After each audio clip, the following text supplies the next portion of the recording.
しばらく休んでいれば治るでしょ。酸っぱいものが食べたくなったり？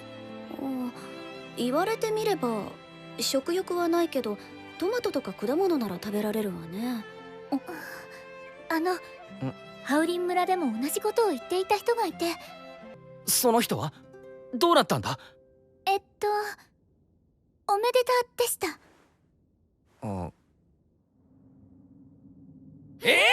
We are finally here, my friends. Farming Life episode number 10, and we have finally reached the promised land. Yes, after 10 episodes with Machio welcoming in about 100 different girls into the village, at this point, the first baby seems to be around the corner in about to be conceived.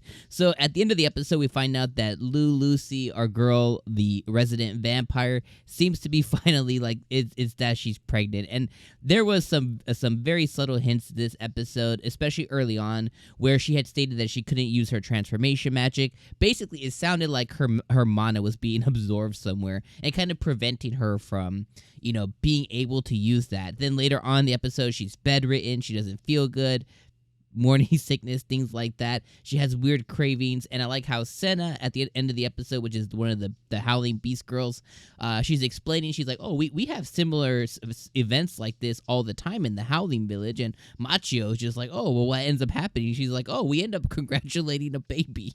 And he's like, what? You gotta be kidding me. And I'm sure Tia is also very, she's also very surprised as well, because you got to think, based on what everybody has told me in the comments, it seems that somewhere around 6 to 10 years have passed since the inception of Lou kind of like coming to the village, and then Tia, and then kind of everybody around it. So it's been a lot of bonding between Machio, and I'm sure at this point, they haven't shown it to us, but they haven't even hinted at anything at all. But again, you have to assume that what we're not seeing on the screen, you have to assume that Machio has been, putting in work across the village, whether he's, sometimes willing or not willing. So it finally seems like now, okay, we're going to get the ball rolling. It seems that Lou is finally going to have the first child in this village from the mayor, from Machio. And then you got to assume that it's going to be like a downhill thing, kind of the rest of the, at least the main girls, throughout the anime. You got to assume that Tia is for sure going to be next. Then you got to assume that Rhea will be next right after that, because she was the next one that came in. Then you have to think that, okay, is it going to be, after that, it's like, okay, who exactly would it be? Would it be Lasty Moon? Would it be Hakuren, with the dragons? And, have dragons ever had children with, a human like Machi before? Is that possible? Because, right now we're establishing that having a child with a vampire is possible. And then if Tia ends up having a baby, you're going to assume that, okay, well, having a baby with an angel is possible. And then if we throw in Rhea, having a baby with the elf is possible. So then you have to assume that, okay, Lasty Moon and Hakuren, with them being dragons, that it's possible. Well, what does a half-dragon baby look like? They just get, dragon. They're just able to be a dragon as well. And then we have Senna being a half-beast girl. You have to assume that. And then this episode also introduced the Dark Elves, or the Mountain Elves, as well as the other elves outside of Rhea, very much being passionate about the Bloody Viper. And apparently Bloody Viper meat is causes fertility and vitality. So basically they all want a bunch of babies too. So it's like, okay, it feels like we're finally going to get the ball rolling here. And the only other question behind this is we have Lou's little sister, which is Flora, I believe her name is. So we have Flora, which is Lou's little sister. Is there anything there at all? And then you have to assume whenever it comes after that, we have then Florem, which is of the demonic city. She's whatever her father's name is, what duke or minister, whatever the hell he is. So you have to assume that. And then we have the ogre girl. I think her name's Anne from the Ogre Girls. So she's like the main one from the ogre. So it's like, okay, it feels like, okay, everything is on the table now. And I'm like, okay, we are finally here after 10 episodes. It's unfortunate in some cases though that we're barely here, because I think based on what we have listed 12 episodes. So we're gonna have episode 11, which will probably introduce baby, and then we have episode 12. So it's kind of like, oh man, I wish that this happened a lot longer. And I know I've been talking about it for several episodes, because like so many years have passed.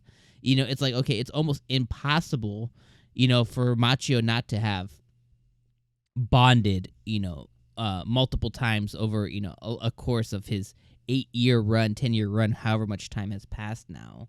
So that is, I'm glad it's finally here. Just like I said, it was so late in the anime. Outside of that, though, I think that's like the biggest win that we all have as the viewer. Outside of that, a lot of other things happened this episode. Definitely was very entertained by the demon lord's daughter Yuri coming to save, quote unquote, save Flowerim. And apparently, we found out that her and Flowerim have just basically been like very, very good friends since childhood. And because Flowerim just disappeared, she's just basically been freaking out. Like, where did my friend go? She goes to attack the Great Tree Village. Flowerim's like, okay, we just need to show a strength. They stop a demon lord's army, like little pocket army of 300 people. They stop them with like 3 Lamia girls. They just send the Lamias, who are like the most recent additions to the village, and they just annihilate this little army. So they bring the noble girls who are putting a bunch of garbage in Yuri's ear to the village, and they bring Yuri. Flowerim puts them all to work.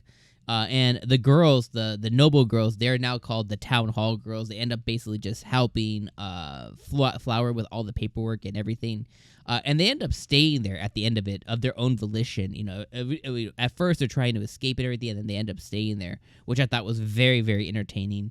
And then Yuri got to kind of put herself in the village as well and see on like what kind of peace it was, how they're working and everything. And she went back to the Demon Lord, back to his castle and back to work essentially. Kind of she came out of it kind of a new person with a new perspective on the world. And I think that now it's a really good change for her as well. The Demon Lord, really, really funny as well, because he thinks that she changed because she met a man. I like how the town hall girls were trying to sneak in the bathhouse to go and watch Machio's back.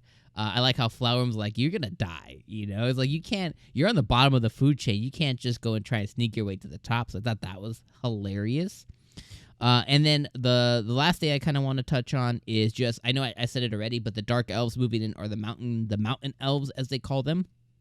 Hakuren went to go and give her grandparents, who are like really renowned terrible dragons in this world, went to give her grandparents some like fruits and veggies and stuff that they grow in the village. And on her way back, she found the dark elves. So another branch of another race of people in the world that have now moved to this village as well. So it's kind of like, I feel like the village is now complete with its variety of every race, kind of like every race among the stars have now come to this village. It extends to lizard men and dwarfs and elves and dark elves and vampires and angels and dragons and demons, from the demon lord. So it's like, okay, everybody's here now. So I think, that next step is, okay, what's the next generation gonna look like? What's that next thing? And I like how it ended with Lulusi, and I think that was a very good ending for this episode. So overall, I feel like this episode was one of the best of the season so far. Really entertaining, really funny.